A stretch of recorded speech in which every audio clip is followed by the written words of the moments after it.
এবার চিঠিপত্র 92.7 big FM এ শরণাগত অনুষ্ঠান শুনছেন। আমি আছি আপনাদের সঙ্গে, আপনাদের সৌমিত্র বসু। আজকের চিঠিটি লিখেছেন দেবাশিস কুমার ঘোষ, রামরাজাতলা, হাওড়া থেকে। পড়ে শোনাই সেই চিঠি। প্রথমেই সকলকে জানাই প্রভাতী শুভেচ্ছা। গত 21/1/25 তারিখে শরণাগত অনুষ্ঠানে আপনি স্বামী লোকেশ্বরানন্দ মহারাজের যে রচনা পাঠ করেছিলেন, সেই রচনায় মহারাজ মানুষের ধর্ম পরিবর্তনের ব্যাপারে সুন্দর বক্তব্য পেশ করেছেন। ওই সূত্র ধরে বলি, শ্রী অরবিন্দের বক্তব্য প্রায় একই। কেউ একজন শ্রী অরবিন্দকে প্রশ্ন করেছিলেন যে কেউ কি তার নিজের ধর্ম বা ধর্মাচার ত্যাগ করে অন্য ধর্ম গ্রহণ করতে পারে।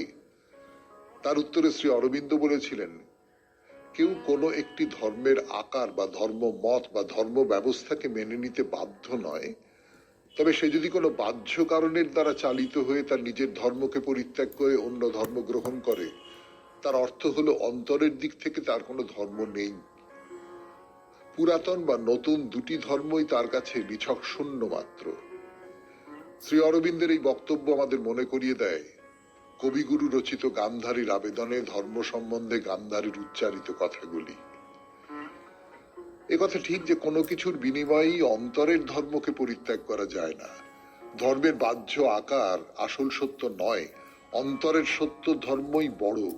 তাকে আশ্রয় করে যিনি বাঁচেন, তার কাছে সব ধর্মমতই সমান মূল্যবান, কারণ সব ধর্মই সেই পরমের কথা বলে, যিনি পূর্ণ, যিনি সত্য এবং যিনি সব রকম ক্ষুদ্রতার সংকীর্ণতার ঊর্ধ্বে বিরাজ করেন। এই সত্য ধর্ম মানুষকে আলো দেখায়, তার অন্ধকার পথ চলার দিশারি হয়, সব ক্ষুদ্রতা আচার বিচারের ঊর্ধ্বে তাকে তুলে ধরে, তাকে শেখায় পরমত সহিষ্ণু হতে, স্বার্থপরতার ঊর্ধ্বে উঠে সকলে মিলে একসঙ্গে পথ চলতে। চিঠি এখানেই শেষ করলাম। নমস্কারান্তে, দেবাশিস কুমার ঘোষ, রামরাজাতলা, হাওড়া। খুব চমৎকার চিঠি, তাতে নিশ্চয়ই কেউ কোনো সন্দেহ করবেন না, খুব ভালো চিঠি। এবং সত্যি সত্যি ধর্ম মানে তো তাই, মানে ধর্মের একটা বাইরের আবরণ আছে, তাতে করে হয়তো হিন্দু ধর্ম, ইসলাম ধর্ম, বৌদ্ধ ধর্ম, খ্রিস্টান ধর্ম, তার মধ্যে কতগুলো তফাতের জায়গা তৈরি হয়। কিন্তু ভেতরে ভেতরে সব ধর্মই যে মোটামুটি এক, অন্তত পরস্পরের সঙ্গে পরস্পরের যে গভীর যোগ আছে, সেটা আমরা সকলেই জানি, বলি। তা সত্ত্বেও ধর্ম নিয়ে হানাহানি করি, তা কি করা যাবে। কিন্তু এই যে বলছেন যে হ্যাঁ, আমি যদি ধর্মের ভেতরের মানেটা বুঝতে পারি, তাহলে সে ধর্ম পরিত্যাগ করে যাওয়ার কোনো মানে হয় না। আর কোনো বাইরের স্বার্থে আমি ধর্ম ত্যাগ করলাম, আমি কাউকে ভালোবাসি, তাকে বিয়ে করবার জন্য আমি ধর্ম ত্যাগ করলাম, আমি ধর্ম ত্যাগ করলে আমার জীবনে উন্নতি হবে এই জন্য আমি ধর্ম ত্যাগ করলাম, সেটা যারা করেন তারা ধর্মহীন মানুষ। এই কথাটাই বলতে চেয়েছেন নিশ্চয়ই। আপনাকে অনেক ধন্যবাদ এমন একটা সুন্দর চিঠি পাঠাবার জন্য। এরপর বাইরে দূরে 92.7 বিগ এফএম এ শরণাগত অনুষ্ঠানে আমরা এখন প্রায় বাঙালিরই জায়গা বলা যেতে পারে, পুরী। সেই পুরীতে আছি, পুরীর বিমলা দেবীর মন্দিরে। ফিরে আসছি, একটু গান শুনে নি, পর ফিরে এলাম জরাসন্ধকে নিয়ে কথা বলবার জন্য। পুরাণের জরাসন্ধ 92.7 বিগ এফএম এ শরণাগত অনুষ্ঠানে। তো যেটা বলছিলাম যে জরাসন্ধ একটা বিস্তীর্ণ এলাকা জুড়ে, তা তিনি তো আছেন, তার বশীভূত অনেক রাজ্য আছে। তিনি প্রত্যক্ষভাবে সেই রাজ্যগুলো চালাচ্ছেন না, সেই রাজ্যের সম্রাট নন, কিন্তু যে রাজারা রয়েছে তারা সকলেই তার বশীভূত। এবং জরাসন্ধের বিরুদ্ধে যারা যুদ্ধ করেছেন বা মতামত প্রকাশ করেছেন তাদের বন্দী করেছেন, মানে সব দিক থেকে নিজের আধিপত্য কায়েম করেছেন, এইরকমটা বলা যেতে পারে। এই যে জরাসন্ধের মিত্র গোষ্ঠী যারা, তাদের মধ্যে প্রথমেই যার নাম করতে হবে তিনি হচ্ছেন মথুরা সুরসেন অঞ্চলের রাজা ভোজরাজ কংস, কংস রাজা। এবং তার কিভাবে জন্ম হয়েছিল তার সঙ্গে জরাসন্ধের একটা যোগ আছে, মানে পরোক্ষ বলতে পারেন, কিন্তু একটা যোগ আছে। বলি আপনাদের, কংস, তার বাবার নাম হচ্ছে উগ্রসেন, ভোজরাজ উগ্রসেন। কিন্তু এই যে উগ্রসেন, কংস কিন্তু তার বৈধ পুত্র নন। মানে তখনকার দিনে ক্ষেত্রজ পুত্র বলে একটা কথা ছিল, ক্ষেত্রজ পুত্র। আসলে সৌভপতি দ্রুমিল, তার ঔরসে উগ্রসেনের পত্নী পদ্মাবতীর গর্ভে কংসের জন্ম হয়েছিল। উগ্রসেনের নিজের সন্তান কংস নন। ক্ষেত্র মানে হচ্ছে নারীকে ক্ষেত্র হিসেবে ধরা হয়, বৃষ্টিকে পুরুষ হিসেবে ধরা হয়, বা পুরুষকে বৃষ্টি হিসেবে ধরা হয়। তো এখানে উগ্রসেনের পত্নী পদ্মাবতী গর্ভে দ্রুমিলের ঔরসে কংসের জন্ম হয়। তো সৌভদেশ বলতে প্রাচীনকালে যমুনা থেকে সিন্ধু নদ পর্যন্ত বিস্তৃত একটা ভূখণ্ডকে বোঝায়। ঐতিহাসিকভাবে সৌভের সঙ্গে মৎস্য দেশ, মানে এখন রাজস্থানের আলোয়ার বলে যে ওই অঞ্চলটা, সেই অঞ্চলের খুব ভালো সম্পর্ক ছিল। আর মৎস্য দেশে বাস করতেন জরাসন্ধের আত্মীয় স্বজনরা। তো ফলে জরাসন্ধের একটা প্রভাব এর উপরে ছিল। আবার এই দ্রুমিলের ঔরসজাত পুত্র কংস, যিনি ভবিষ্যতে মথুরা সুরসেন অঞ্চলে জরাসন্ধের প্রতিনিধি হয়ে উঠবেন, এর ভেতরেও কোথাও একটা জরাসন্ধের প্রেরণা আছে। মোট কথা যেটা, সেটা হচ্ছে জরাসন্ধ সমস্ত উত্তর মধ্য পূর্ব ভারতে তার যে অধিকার, তার যে একাধিপত্য, সেইটা স্থাপন করতে পেরেছিলেন। শুধু একটা জায়গা ছাড়া, সেটা হচ্ছে যমুনার তীর, মথুরা সুরসেন, মথুরা সুরসেন অঞ্চল। সেখানে বাস করতেন যাদবেরা। এই যাদবদের তিনি কিছুতেই কবজা করতে পারেননি। আসলে এই যে মগধের সঙ্গে যাদবদের সঙ্গে জরাসন্ধের শত্রুতাটা বহু পুরনো। জরাসন্ধের যিনি ঠাকুরদা, তিনি হচ্ছেন উপরিচর বসু। একসময় চেদি থেকে যাদবদের সরিয়ে নিজের রাজ্য প্রতিষ্ঠা করেছিলেন।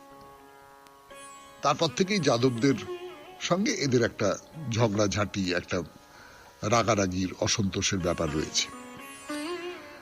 শুনছেন পুরাণ চিরন্তন, জরাসন্ধের কথা, 92.7 বিগ FM এ শরণাগত অনুষ্ঠানে।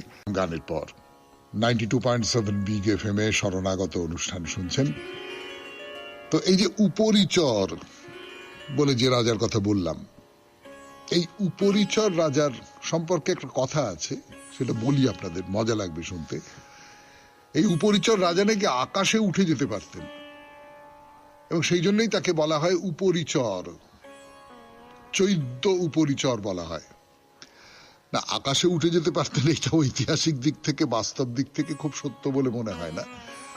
আসলে যেটা, এই চৈদ্য রাজার উপরে তিনি চড়াও হয়েছিলেন, চৈদ্য রাজার উপরে উঠে বসেছিলেন উপরিচর, মানে চৈদ্য রাজাকে পরাজিত করেছিলেন।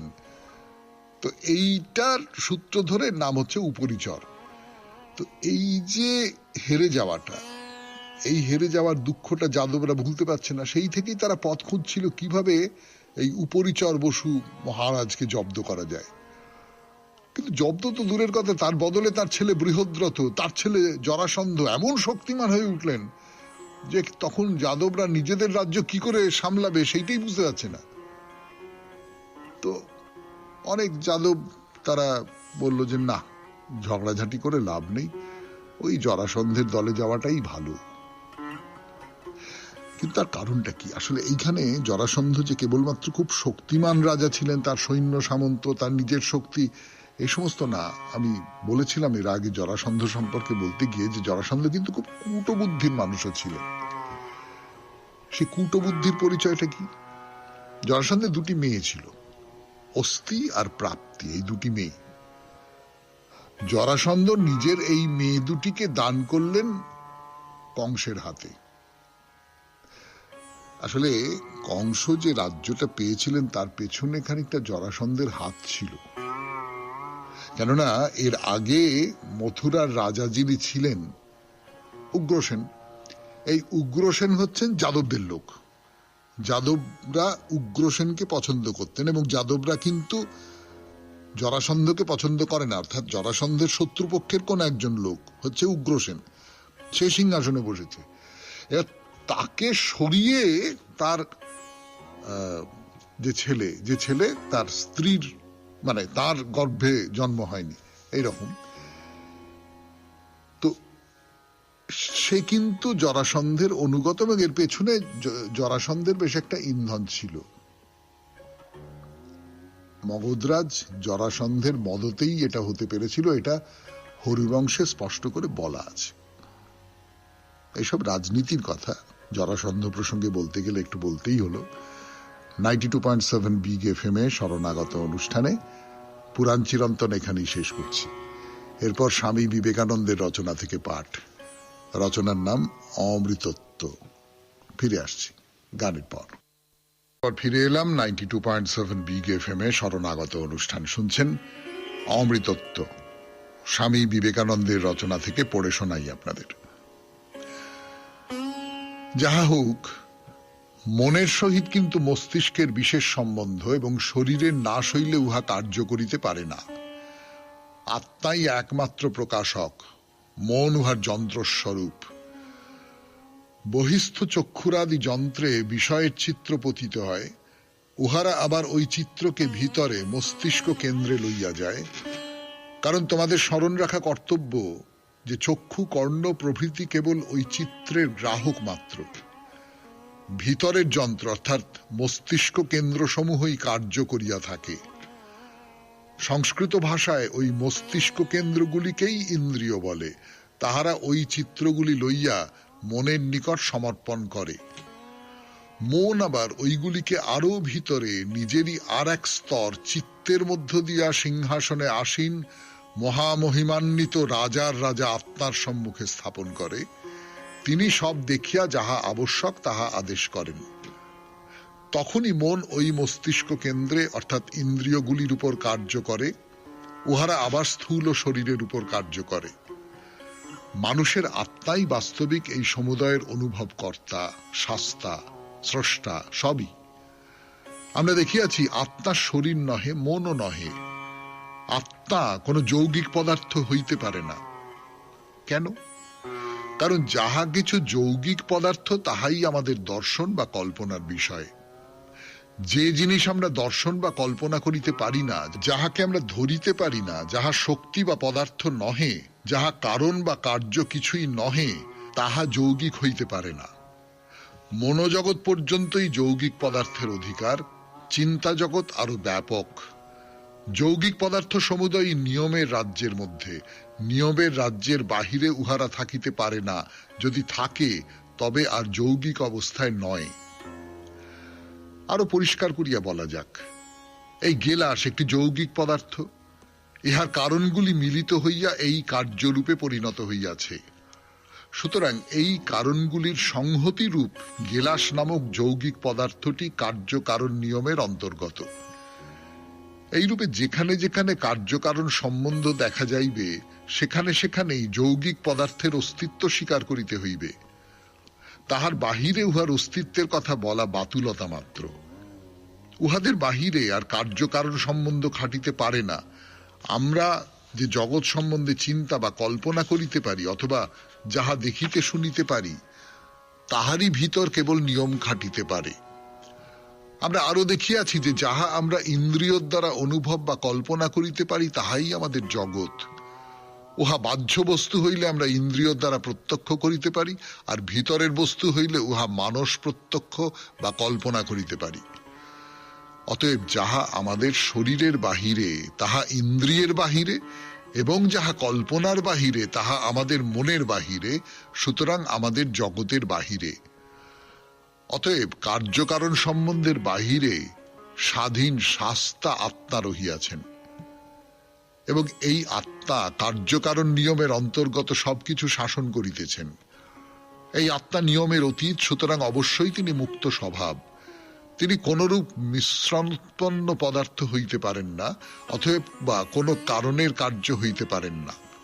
তাহার কখনো বিনাশ হইতে পারে না, কারণ বিনাশ অর্থে কোনো যৌগিক পদার্থের স্বীয় মৌলিক উপাদানে প্রত্যাবর্তন। সুতরাং যাহা কখনো সংযোগোৎপন্ন ছিল না তাহা বিনাশ হইবে কি রূপে? তাহার মৃত্যু হয় বা বিনাশ হয় এরূপ বলা নিছক প্রলাপোক্তি। শুনলেন স্বামী বিবেকানন্দের রচনা থেকে পাঠ। 92.7 বিগ এফএম এ শরণাগত অনুষ্ঠানে এইবার গানের পর কথামৃত। কথামৃত থেকে পাঠ 92.7 বিগ এফএম এ শরণাগত অনুষ্ঠান শুনছেন। আমি আছি আপনাদের সঙ্গে, আপনাদের সৌমিত্র বসু। ঠাকুরের কথা বলছি আপনাদের, ঠাকুর শ্রী রামকৃষ্ণ পরমহংসদেবের কথা কতদিন ধরে বলছি। হয়তো এক কথা বারবার করে বলছি, কিন্তু বারবার করে শুনতেও ভালো লাগে। ভালো লাগে কেন?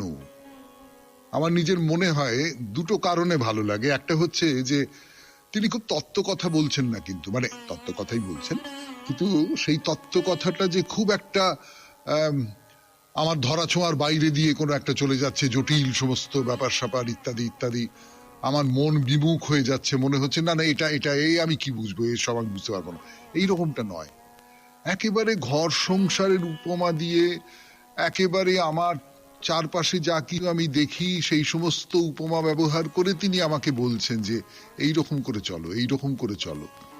উপমার তো সম্রাট, এবং সেই উপমা হচ্ছে এই, আমি এর আগেও হয়তো কখনো সখনো বলেছি আপনাদের যে এই রামপ্রসাদ, কমলাকান্ত, এই যে শাক্ত পদাবলিকার যারা আছেন, তারা যেমন অদ্ভুত অদ্ভুত সব সহজ উপমা ব্যবহার করেন, সেরকম সহজ উপমার একটা ধরন রয়েছে ঠাকুর শ্রী রামকৃষ্ণ পরমহংসদেবের। যেমন তিনি কি বলছেন আমি বলি, তার কথাই বলি। বলছেন যে তার নানা রূপ, নানা লীলা, একটা হচ্ছে ঈশ্বর লীলা, একটা হচ্ছে দেবলীলা, নরলীলা, জগৎ লীলা। তিনি ঈশ্বর, তিনি দেব, তিনি আবার মানুষ হয়েও আসছেন, মানুষ হয়ে অবতার হয়ে যুগে যুগে আসেন প্রেম ভক্তি শেখাবার জন্য। বলে বলছেন চৈতন্যদেবের কথা। দেখো না, চৈতন্যদেব অবতারের ভেতরেই তার প্রেম ভক্তি আস্বাদন করা যায়, তার অনন্ত লীলা। কিন্তু আমার দরকার প্রেম ভক্তি, আমার ক্ষীরটুকু দরকার। ওই গাভীর বাঁট দিয়েই ক্ষীর আসে, অবতার হচ্ছেন গাভীর বাঁট। কি সোজা কথা বলুন দেখিনি, যে ভগবানের অনেক কিছু আছে, বিপুল ঐশ্বর্য আছে, বিপুল বিভূতি আছে, এই এত বড় জগৎ সংসার, এই যে আকাশের এই সব অগণ্য নক্ষত্র, সূর্য চন্দ্র তারা, এই এই এই সমস্ত কিছু আছে, মানে এই সমস্ত কিছুকে ছাপিয়ে তিনি রয়েছেন। তো এই যে ভগবান, এত সব বড় বড় ব্যাপার নিয়ে আমার মাথা ব্যথার কি আছে? আমি ভক্তিটুকু চাই, প্রেমটুকু চাই, ভালোবাসাটুকু চাই। আর এই ভক্তি বা প্রেম বা ভালোবাসা, এইটা পাওয়ার জন্য আমায় যেটা করতে হবে সেটা হচ্ছে কোনো একজন, একটা শরীর দরকার আমার, একটা রূপ দরকার আমার। অবতার হচ্ছেন সেই রূপ, তার মধ্যে দিয়ে আমি সেই অনন্তকে পেতে পারবো, সেই বিপুল বিশাল, যার কোনো সীমা পরিসীমা নেই, সেই অবাং মানস গোচর, তাকে আমি পেতে পারবো। ঠাকুর বলছেন। আরো কি বলছেন বলবার জন্য ফিরে আসছি গানের পর।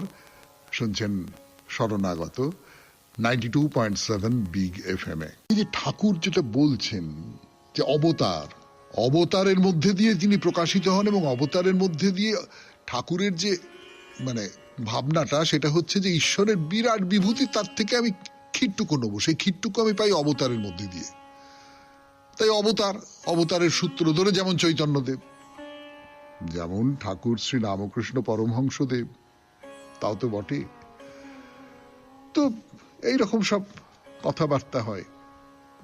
ঠাকুর কি বলতে চাইছেন যে এই যে আমি অবতীর্ণ হয়েছি, আমাকে দর্শন করলে ঈশ্বর দর্শন করা হয়? মানে চৈতন্যদেবের কথা বলে ঠাকুর কি নিজের কথা বলছেন? আসলে বলছেন, মাস্টারমশাই কি বলছেন যে মণি মল্লিকের নাচ জামাই এসেছিল, সে কি বইয়ে পড়েছে যে ঈশ্বরকে তেমন জ্ঞানী সর্বজ্ঞ বলে মনে হয় না। এটা আসলে জন স্টুয়ার্ট মিলের অটোবায়োগ্রাফি, সেইখানে এরকম কথা আছে আর কি। মিল বলছেন যে ঈশ্বরকে তেমন জ্ঞানী সর্বজ্ঞ বলে মনে হয় না। যদি তিনি জ্ঞানী হন, তিনি সর্বজ্ঞ হন, তাহলে এত দুঃখ কেন? আর এই যে জীবের মৃত্যু হয় তো একেবারে মেরে ফেললেই হয়, ক্রমে ক্রমে অনেক কষ্ট দিয়ে মারা কেন? ঠাকুর নিজে কিন্তু খুব অসুখে ভুগছেন, ক্যান্সারে ভুগছেন। যে বই লিখেছে সে নাকি বলেছে যে আমি হলে এর চেয়ে ভালো সৃষ্টি করতে পারতাম। তো মাস্টারমশাই চুপ করে বসে শুনছেন। ঠাকুর বলছেন তাকে কি বোঝা জায়গা? আমি কখনো তাকে ভাবি ভালো, কখনো ভাবি মন্দ। তার মহামায়ার ভিতর আমাদের রেখেছেন। কখন তিনিও হুঁশ করেন, কখনো তিনি অজ্ঞান করেন। একবার অজ্ঞানটা চলে যায়, আবার ঘিরে ফেলে। পুকুর পানা ঢাকা, ঢিল মারলে খানিকটা জল দেখা যায়, আবার খানিকক্ষণ পরে পানা নাচতে নাচতে এসে সেই জলটুকু ঢেকে ফেলে। তাকে কি করে বুঝবো? এইটা আপনি ঠাকুর, ভগবান ইত্যাদি ইত্যাদি এই সমস্তগুলো ছেড়ে দিন, কিন্তু খুব বড় মাপের একজন মানুষ, খুব বড় মাপের কোনো মানুষ, আমি এরকম বড় মাপের মানুষ কিছু দেখেছি। আপনার মনে হলো যে এটা কেন করলো এই বাবা?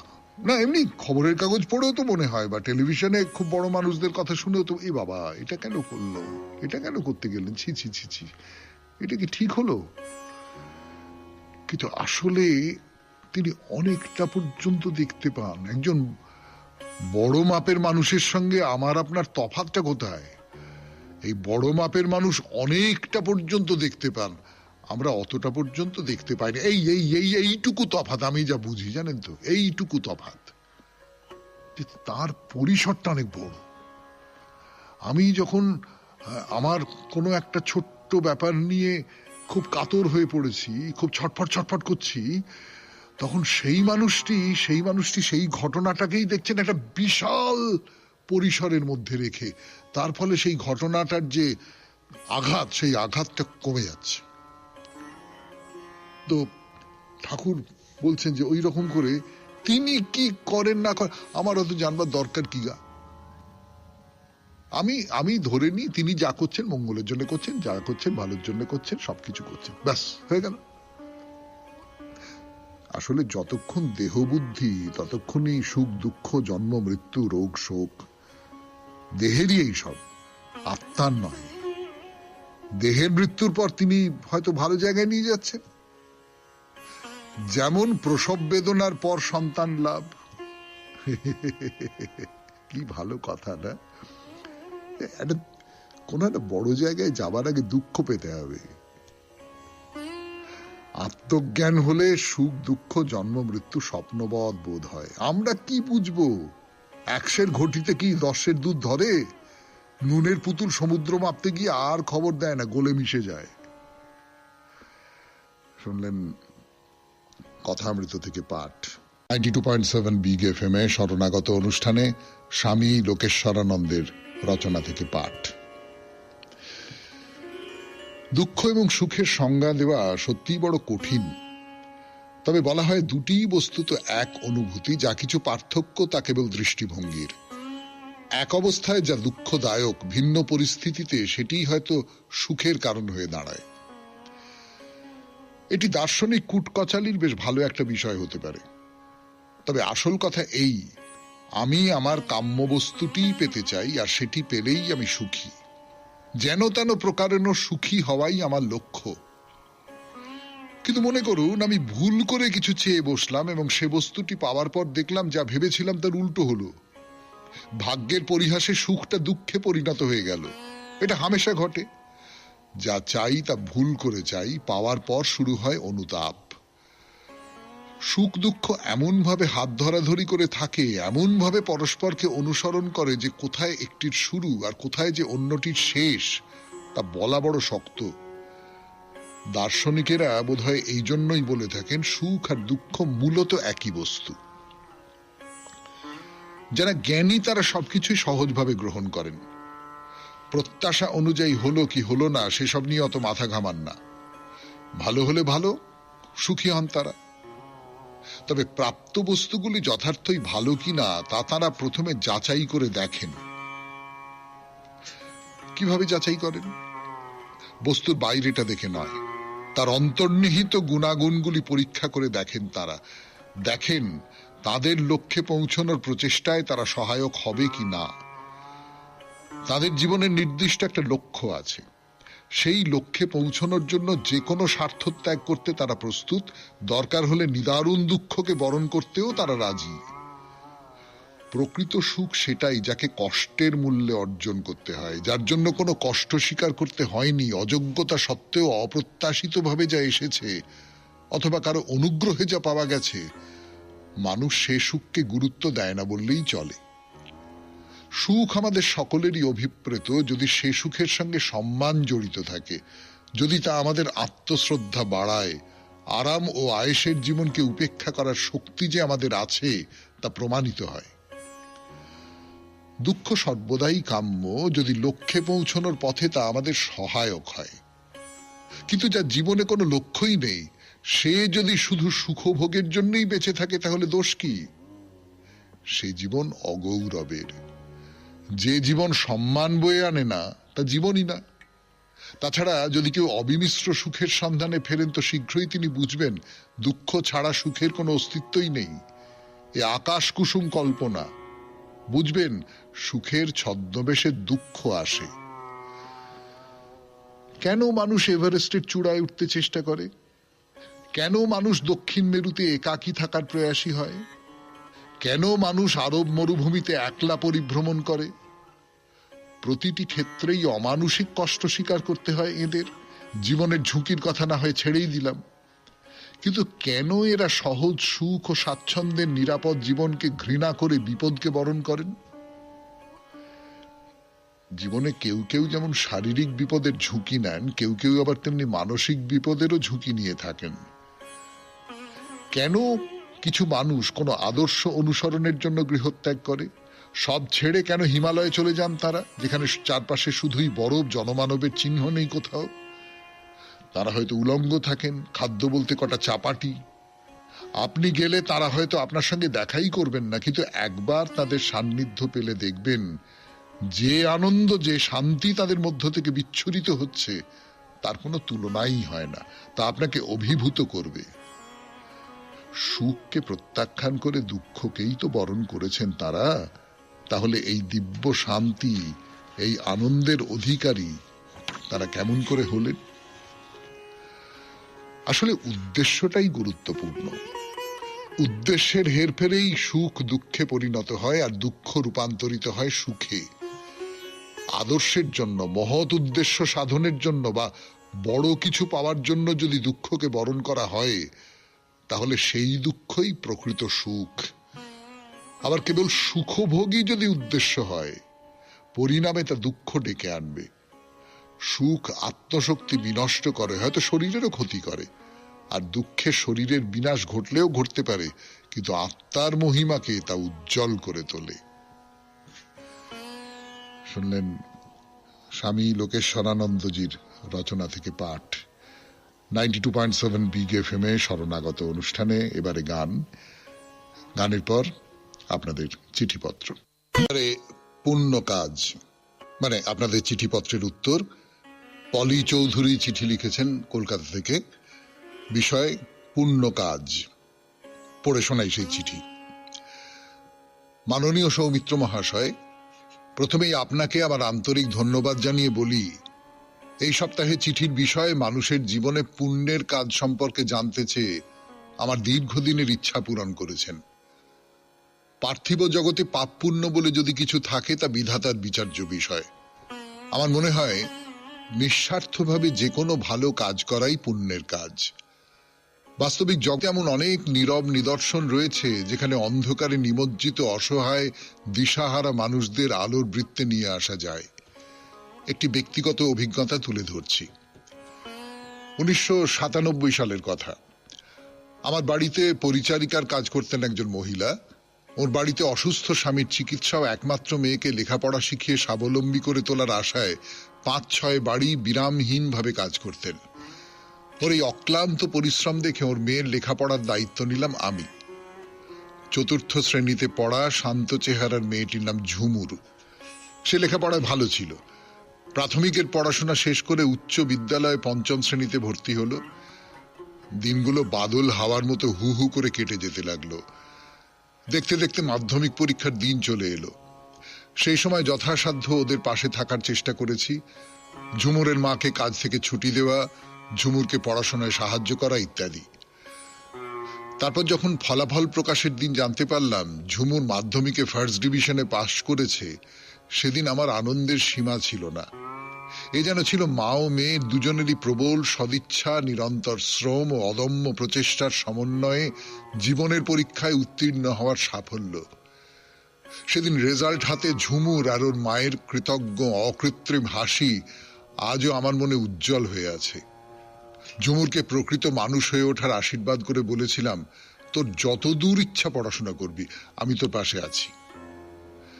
ঝুমুর কথা রেখেছে। উচ্চ মাধ্যমিক পরীক্ষাতেও সে ভালো রেজাল্ট করে কলেজে ভর্তি হলো। ডিগ্রি কোর্স সম্পূর্ণ করে গ্র্যাজুয়েট হয়েছে। এখন ঝুমুর একটি বেসরকারি সংস্থায় কর্মরত। ঝুমুরের মা পরিচারিকার কাজ থেকে অবসর নিয়েছেন। ভালো চিকিৎসায় ওর স্বামীও আগের থেকে সুস্থ আছেন। অবশেষে পরিবারটি সুখের মুখ দেখতে পেরেছে, এটুকুই বড় তৃপ্তি দেয়। আমাদের সমাজে এরকম অসংখ্য ঝুমুর আছে, ছোট্ট তৃণ চারার মতো। তাদের স্বপ্ন সম্ভাবনাকে লালন করতে পারলে তারাই ভবিষ্যতের মহীরুহ হয়ে মাথা উঁচু করে বাঁচতে পারে, আরো অনেকের আশ্রয় হয়ে উঠতে পারে। পত্র শেষে আপনাকে ও 92.7 বিগ এফএম এর সকল সদস্যগণ এবং শ্রোতাবৃন্দকে জানাই আমার আন্তরিক ভালোবাসা ও শুভেচ্ছা। নমস্কারান্তে, পলি চৌধুরী।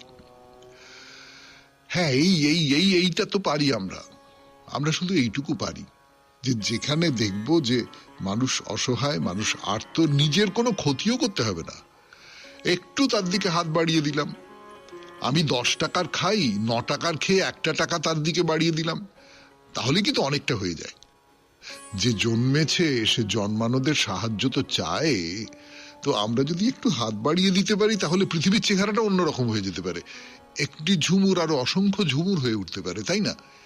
শুধু নিজেকে নিয়ে মত্ত না থেকে, আপনারা নিশ্চয়ই তাই থাকেন না, কিন্তু একটু যদি বাইরের পৃথিবীর দিকে তাকানো যায় তাহলে বড় ভালো হয় না?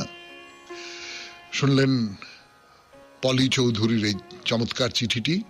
এরপরে গানের পরে মহাপুরুষের কথা। 92.7 বিগ এফএম এ শরণাগত অনুষ্ঠানে মোজেসের কথা বলছিলাম আপনাদের, আরো বলবো। এবার মোজেসের কথা, মহাপুরুষের কথায় মোজেসকে নিয়ে কথা বলছিলাম। ইহুদিদের নিয়ে মিশর থেকে ফেরাওকে এড়িয়ে তারা প্যালেস্টাইনের দিকে যাচ্ছেন। তো যাওয়ার পথে নানান রকমের বাধা পড়ছে। সেই বাধা ফেরাওয়ের সৈন্যরা তাড়া করে এসেছে, তাদের কিভাবে আটকানো হলো। তারপর যেতে যেতে যেতে যেতে যেতে যেতে সমুদ্র পার হয়ে চলে গেলেন মোজেস, সেই সমুদ্রের জলে ভেসে গেল ফেরাওয়ের সৈন্যরা। তারপরে মরুভূমি পড়ল, সেই মরুভূমির মধ্যে প্রচন্ড তৃষ্ণা, প্রচন্ড কষ্ট, ক্ষুধা, সেই সমস্ত থেকে কিভাবে তারা উদ্ধার পেলেন, এবং উদ্ধার পেলেন জেহোভার দয়াতে, জেহোভার কৃপাতে। তো এরম করতে করতে করতে করতে মোজেস সম্পর্কে যেরম হয় না, মানে রবীন্দ্রনাথের শিশু তীর্থ বলে একটা কবিতা আছে, দেখবেন তার মধ্যে ওই একটা যাত্রা চলেছে, সেই যাত্রার মধ্যে খানিকটা দূর যাবার পর যখন দিশা পাওয়া যাচ্ছে না, তীর্থযাত্রা, তখন কিছু কিছু মানুষের মনে নানা রকম সংশয় দেখা দেয়। তখন তারা নেতাকে আক্রমণ করতে থাকে, বলে তুমি আমাদের ভুল পথে টেনে নিয়ে এসেছো, এরকম তো হয়। তো মোজেসকেও সেই রকম বিরুদ্ধতার মুখোমুখি হতে হয়েছিল, কিন্তু শেষ পর্যন্ত মোজেস জেহোভার দয়ায় সেই সব কিছুর থেকে বেরিয়ে আসতে পারলেন। মরুভূমিতেও তৃষ্ণার জল পাওয়া গেল, ক্ষুধার খাবার পাওয়া গেল, এই সমস্ত কিছু। তো ফলে যারা মোজেসকে দোষারোপ করছিল তারা অনুতপ্ত হয়ে মোজেসের কাছে ক্ষমা চাইল, এবং সবাই মোজেসকে তাদের ধর্মগুরু, তাদের নেতা হিসেবে স্বীকার করে নিল।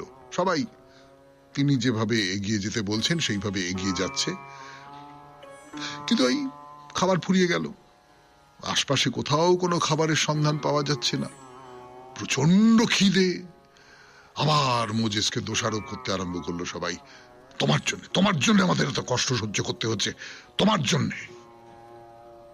তা মোজেস হাত তুলে দাঁড়ালেন, বললেন যে তোমার মনে হচ্ছে আমাদের ঈশ্বর জেহোভার কথা তোমরা ভুলে গিয়েছো। তিনি ফারাওকে তোমাদের দেশ ত্যাগ করবার অনুমতি দিতে বাধ্য করেছেন।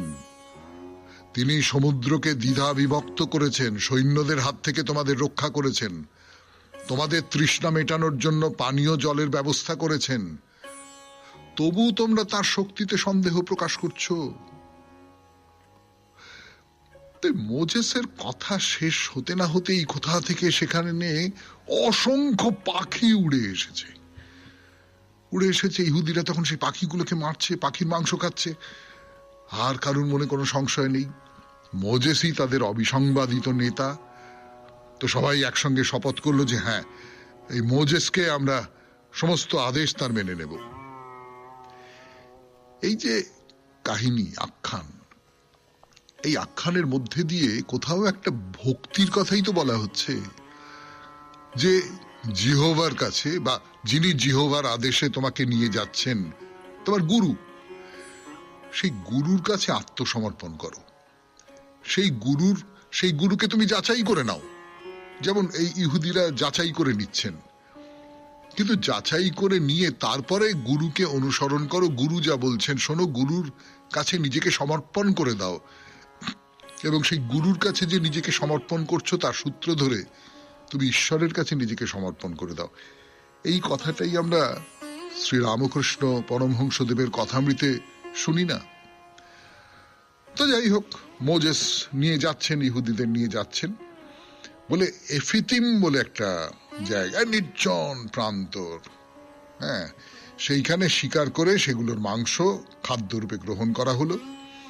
চারদিকে ধু ধু করছে বালি, মাঝে মাঝে ছোট ছোট পাহাড়, কোথাও কোনো পানীয় জল নেই। সকলে অবাক, এই কোথায় এসেছি আমরা? জল নেই, খাবার নেই, এখানে তো তিলে তিলে মরতে হবে। তা ইহুদিদের মনের কথা তো বুঝতে পেরেছেন মোজেস। তার মনে হলো, এই কাদের নেতা আমি, কাদের নেতা? স্বাধীন জীবনের সামান্যতম অসুবিধে সহ্য করতে পারছে না, অথচ যুগ যুগ ধরে দাসত্বকে মুখ বুজে মেনে নিয়েছে। এইটা হচ্ছে একটা খুব গুরুত্বপূর্ণ কথা, যে আপনি যদি স্বাধীন হতে চান, যে স্বাধীনতা আপনাকে সামাজিকতার যে সামাজিক নিয়ম কানুন, রাষ্ট্রের নিয়ম কানুন এর নিগড় থেকে আপনাকে মুক্ত করে দেবে, তার কতগুলো বিপদ আছে, তার কতগুলো কষ্ট আছে, তার কতগুলো চ্যালেঞ্জ আছে, সেইটা কিন্তু আপনাকে মেনে নিতে হবে। 92.7 বিগ এফএম এ শরণাগত অনুষ্ঠানে শুনছেন মহাপুরুষের কথা। আরো কথা বলবো মোজেসের কথা, ফিরে আসছি গানের পর। শেষ করে কথা শুরু করছে আপনাদের সৌমিত্র বসু 92.7 বিগ এফএম এ শরণাগত অনুষ্ঠানে। তো মোজেস ভাবছেন যে এই কাদের নেতা হয়ে এসেছি আমি, কাদের নেতা? এরা সামান্যতম অসুবিধে সহ্য করতে পারে না, এদের নিয়ে আমি একটা নতুন জায়গায় যাব, নতুন একটা সমাজ গড়ব, নতুন একটা জায়গা তৈরি। তো জিহোভা তিনি মোজেসকে দেখা দিলেন, বললেন তুমি ধৈর্য হারিও না, যদি আমার নির্দেশ মেনে চলো তবে ইসরায়েলের সন্তান ইহুদি জাতি একদিন পৃথিবীর শ্রেষ্ঠ জাতিতে রূপান্তরিত হবে। এগিয়ে যাও, এগিয়ে যাও, এগিয়ে যাও। তো মোজেস আবার এগিয়ে যাচ্ছেন। যেতে যেতে যেতে যেতে যেতে যেতে একটা বড় পাহাড়ের সামনে এসে দাঁড়িয়েছেন। আবার জিহোভার নির্দেশ, সেটা পাথর সরাতেই বেরিয়ে এলো স্বচ্ছ জলের একটা ঝর্ণা। তো সেখানে সকলেই একেবারে অঞ্জলি পেতে জল পান করলো। এই মোজেস যেখানে এসেছিলেন তার খুব কাছাকাছি প্যালেস্তাইনে তখন বাস করে আমালেক নামে একটা উপজাতি সম্প্রদায়। তো নতুন একদল মানুষ ঢুকছে আমাদের জায়গায়, স্বভাবতই একই কি কারা এরা, কোথা থেকে আসছে, কি ব্যাপার, হ্যাঁ, যুদ্ধ করতে হবে, তাদের আটকাতে হবে। আর অন্যদিকে ইহুদিরা দীর্ঘ পথ পার হয়ে এসেছে, ক্লান্ত, পরিশ্রান্ত, অবসন্ন। তো তারা মোজেসকে বলল যে এই যুদ্ধে তো আমরা নিশ্চিতভাবে হেরে যাব, এখানে না, এখানে না, চলো আমরা অন্য কোথাও যাই, চলো অন্য কোথাও। তো মোজেস বললেন যে না না না, তোমরা অকারণে ভয় পাচ্ছ। জিহোভার নির্দেশ, ঈশ্বরের ইচ্ছে, এই প্যালেস্তাইনেই আমাদের বাসভূমি গড়ে উঠবে, আর এই যুদ্ধে আমাদের জয় হবেই হবে। তো মোজেস বললেন যে ওই যে যারা আমাদের আক্রমণ করতে আসছে, আমালেকদের সঙ্গে আমাদের যুদ্ধ করতে হবে। পুরুষেরা সবাই একসঙ্গে এসো, যুদ্ধ করবো আমরা। তো যুদ্ধ পরিচালনার ভার কাকে দেওয়া যায়, কাকে দেওয়া যায়, কাকে দেওয়া যায়? জোশুয়া নামে একজন যুবক, খুব সাহসী, তাকে নেতা করা হলো। এই যুদ্ধ শুরু হয়ে গেল। নিজে মোজেস যুদ্ধে যোগ দিলেন। দেবতার নির্দেশে পাহাড়ের ওপরে উঠে তার হাতের দণ্ড আকাশের দিকে তুলে ধরলেন। যুদ্ধের প্রথম দিকে ইহুদিরা হেরে যাচ্ছে, পিছিয়ে যাচ্ছে, হেরে যাচ্ছে। কিন্তু মোজেস যখন তার দণ্ডটা আকাশের দিকে তুলে ধরলেন, যুদ্ধের গতি পাল্টে গেল। ইহুদিরা এবারে বীর বিক্রমে ঝাঁপিয়ে পড়লো আমালেকদের ওপর। সে প্রচন্ড বিক্রম সহ্য করতে না পেরে আমালেকরা একেবারে বিপর্যস্ত, বিধ্বস্ত হয়ে তারা পালিয়ে গেল। এই জিতে গেছি, আমরা জিতে গেছি। নতুন উদ্যমে তারা এগিয়ে চললো প্যালেস্তাইনের দিকে। পথে সিনাই বলে একটা পাহাড়, সেটা পড়লো। সেখানে খাবার জল আছে, গাছপালা প্রচুর আছে। তো মোজেস বললেন যে এইখানেই বরং আমরা তাঁবু খাটাই। তো সেই সময় মোজেসের শ্বশুর জেথ্রো তার স্ত্রী, 2 ছেলে আর সঙ্গী সাথীদের নিয়ে সেই পথ ধরে যাচ্ছিল। তো অপরিচিত বহু মানুষকে সেখানে দেখে প্রথমে তারা একটু ভয় পেয়ে গেল। কাছে আসতেই বুঝতে পারলো যে এরা দেশত্যাগ করেছে, ইহুদি জাতি। এবং এই জেথ্রো, সে তো মোজেসের শ্বশুর, সে চিনতে পারলো, মোজেসকে চিনতে পারলো যে আচ্ছা আচ্ছা, আমার জামাইয়ের নেতৃত্বে এরা এখানে বসতি স্থাপন করতে এসেছে। বহুদিন পরে শ্বশুরের সঙ্গে দেখা হলো, নিজের স্ত্রীর সঙ্গে দেখা হলো, ছেলেদের সঙ্গে দেখা হলো মোজেসের, বহুদিন পরে। এই পর্যন্তই থাক। আবার পরের শনিবারে মোজেসের গল্প বলবো আপনাদের। শেষ হলো আজকের শরণাগত 92.7 বিগ এফএম এ। আপনাদের জানিয়ে রাখি, আমাদের হোয়াটসঅ্যাপে চিঠি পাঠাবার নাম্বার 9831922927। চিঠির গোড়ায় অতি অবশ্যই SG লিখতে হবে। আর কি, সবাই খুব ভালো থাকবেন, আনন্দে থাকবেন। নমস্কার। এবার চিঠিপত্র 92.7 বিগ এফএম এ শরণাগত অনুষ্ঠান শুনছেন। আমি আছি আপনাদের সঙ্গে, আপনাদের সৌমিত্র বসু। আজকের চিঠিটি লিখেছেন দেবাশিস কুমার ঘোষ, রামরাজাতলা, হাওড়া থেকে। পড়ে শোনাই সেই চিঠি। প্রথমেই সকলকে জানাই প্রভাতী শুভেচ্ছা। গত 21/1/25 তারিখে শরণাগত অনুষ্ঠানে আপনি স্বামী লোকেশ্বরানন্দ মহারাজের যে রচনা পাঠ করেছিলেন, সেই রচনায় মহারাজ মানুষের ধর্ম পরিবর্তনের ব্যাপারে সুন্দর বক্তব্য পেশ করেছেন। ওই সূত্র ধরে বলি, শ্রী অরবিন্দের বক্তব্য প্রায় একই। কেউ একজন শ্রী অরবিন্দকে প্রশ্ন করেছিলেন যে কেউ কি তার নিজের ধর্ম বা ধর্মাচার ত্যাগ করে অন্য ধর্ম গ্রহণ